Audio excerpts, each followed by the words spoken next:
कृष्ण, प्रतीत होता है रुक्मिणी को आने में समय लगेगा। तो तब तक तुम वो बात कह दो जो तुम्हारे मन में है। कृष्ण, तुमने मुझसे कहा था कि रुक्मिणी को लेकर तुम्हें मेरी सहायता चाहिए होगी, और अब तुम हमें सदा आश्रम ले जा रहे हो।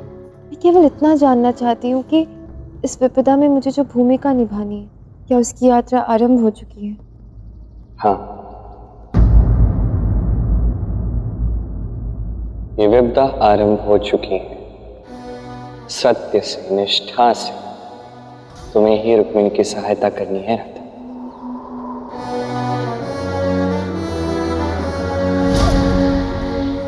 ओम सूर्य देवाय नमः। ओम सूर्य देवाय नमः। भ्राता, यह आप कर क्या रहे हैं?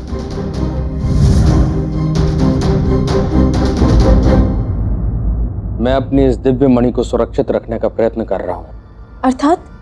मैंने द्वारका वासियों के साथ साथ द्वारिका के महाअमात्य की दृष्टि में भी लोभ देखा है। ये मणि मुझे दे दो सत्रजीत, उसके बाद ही तुम यहाँ से जा सकते हो। मुझे पूर्ण आशंका है कि वो लोग बलपूर्वक इसे छीनने की चेष्टा कर सकते हैं, इसलिए मैंने चारों दिशाओं में स्वर्ण खंड बिछा दिए हैं,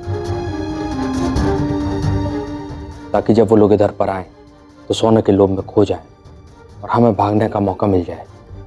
नहीं भ्राता, मेरे पास इससे अच्छा उपाय है। मुझे वैसे भी सिंह के आखेट के लिए वन में जाना है। वहां पर मेरे साथ अनेक राज्यों के राजकुमार भी होंगे जो मेरे मित्र हैं। जब तक सत्यभामा कृष्ण से नहीं मिल लेती तब तक इस मणि को मैं अपने साथ ले जाता हूँ, और किसी को कोई भी सूचना नहीं है तो ये मणि मेरे पास सुरक्षित रहेगी। भ्राता, मैं और मेरे मित्र इस मणि की रक्षा करेंगे। नहीं, ये मणि मैं किसी को नहीं दूंगा। पिताश्री, काकाश्री ठीक ही तो कह रहे हैं। आप उन्हें मणि ले जाने दीजिए। जब तक काकाश्री आखेट से लौट कर आएंगे, मैं कृष्ण से मिल चुकी होंगी। कृष्ण मुझे देखते ही मंत्रमुग्ध हो जाएंगे। इसके बाद जब द्वारकाधीश मुझसे विवाह कर लेंगे, तब आप ये मणि उनके राजकोष में सुरक्षित रख दीजिएगा।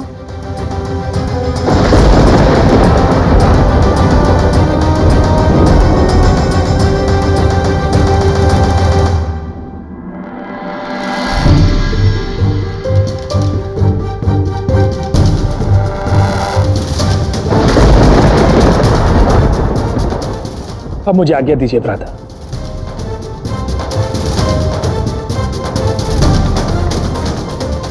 चलिए पिताश्री, आप विश्राम कर लीजिए। मैं द्वारकाधीश से मिलने जा रही हूँ। तुम्हारे प्रस्थान का राशि प्रबंध हो गया? रथ, हाथी, घोड़े? नहीं पिताश्री, ना ही कोई रथ, ना घोड़ा, ना कोई राजसी वाहन। आज मेरे साथ कोई नहीं जाएगा। सत्यभामा अकेली जाएगी। मैं चाहती हूं आज वो मेरा राजसी वैभव नहीं, मेरा सौंदर्य देखे, केवल मुझे देखे। मैंने आपसे कहा था ना पिताश्री, इस बार द्वारका में वो होगा जो आज से पहले कभी नहीं हुआ।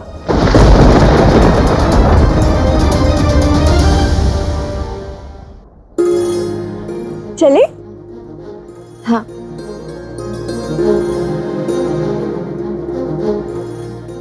आइए।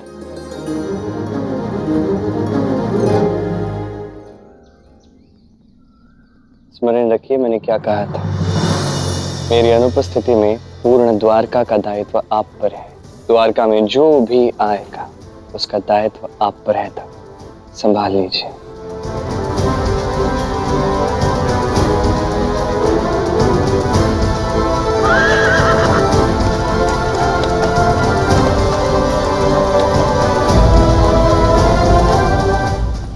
बलराम जी, ऐसा कृष्ण ने आपसे क्या कह दिया कि आप अचानक से इतने चिंतित हो गए? मेरी चिंता का कारण कान्हा के शब्द नहीं, अपितु उसकी व्याख्या है रेवती जी। उसका कथन नहीं, उसके कथन के पीछे छिपा अर्थ है जो मैं नहीं समझ पा रहा हूं। किंतु मैं इतना अवश्य समझता हूं कि एक ऐसा घटनाक्रम आरंभ हो चुका है जो केवल मेरी ही नहीं अपितु समस्त द्वारका की चिंता का कारण बनने वाला है। बलराम जी, द्वारिका में एक बहुत ही सुंदर कन्या आई है।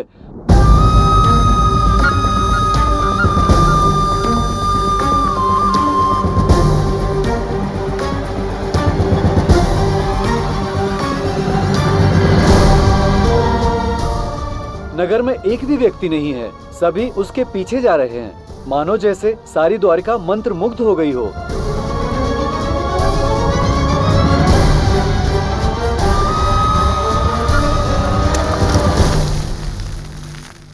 ऐसा तो द्वारका में पहले कभी नहीं हुआ। कौन है ये सुंदरी?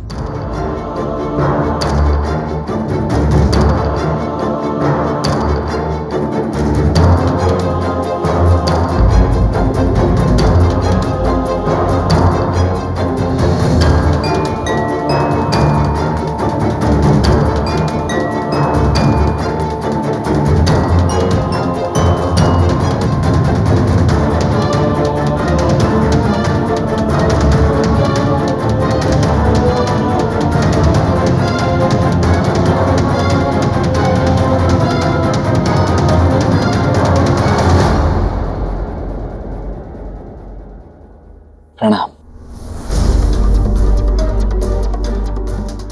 अर्थात मेरे सैनिक कुछ भी अनुचित नहीं कह रहे थे। आपका ये रूप तो सत्य में अत्यंत सुंदर है, और ये सारी द्वारिका जो आपके पीछे चली आई है, मैं इन्हें भी कदापि दोष नहीं दे सकता। आपका रूप है ही इतना मोहक। आप सभी द्वारका वासियों से मेरा अनुरोध है कि आप सभी अब अपने अपने घर की ओर लौटिए।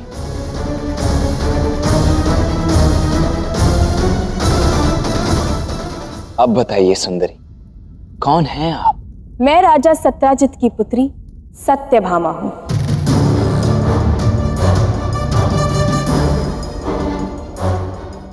आप हैं सत्यभामा? वास्तव में आपके पिताश्री ने इसी दरबार में आपकी सुंदरता का वर्णन तो अवश्य किया था, किंतु हम में से किसी ने उस पर विश्वास ही नहीं किया। किंतु अब आपको साक्षात समक्ष देखकर मैं अपनी भूल स्वीकार करता हूं,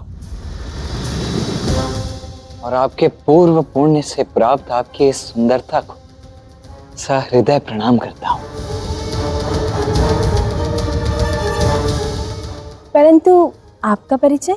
मैं द्वारकाधीश श्री कृष्ण का ज्येष्ठ बलराम हूं,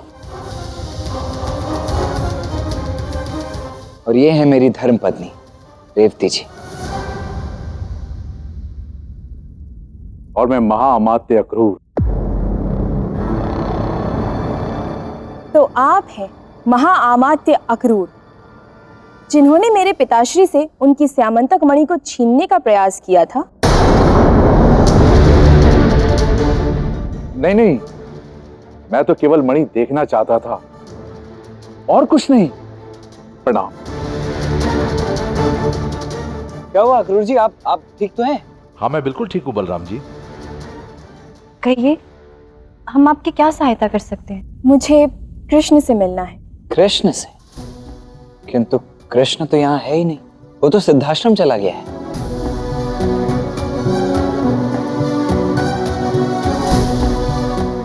सिद्धाश्रम कहाँ है? नहीं, है तो यहीं द्वारका में ही, एक प्रहर दूर। किंतु मेरा आपसे ये परामर्श है कि आप उसके आने तक यहीं विश्राम कीजिए। जब वो लौटेगा तो आप उससे मिल लीजिएगा। नहीं, मैं प्रतीक्षा नहीं कर सकती। मुझे अभी कृष्ण से बात करनी है। मैं सिद्धाश्रम जाऊंगी। क्या आप मेरे वहां जाने का प्रबंध कर सकते हैं? मेरी अनुपस्थिति में यदि मेरी कोई सखी आती है, कोई सखा आता है, तो उनकी देखभाल का कर्तव्य भी आप ही का है। कदाचित कान्हा इसी सखी के आने की बात कर रहा था। मुझे इसकी सहायता करनी होगी। जी अवश्य, मैं आपके सिद्धाश्रम जाने के प्रबंध करवा देता हूं, किंतु प्रबंध होने तक आप राज अतिथि गृह में ही प्रतीक्षा कीजिए। धन्यवाद। दासियों,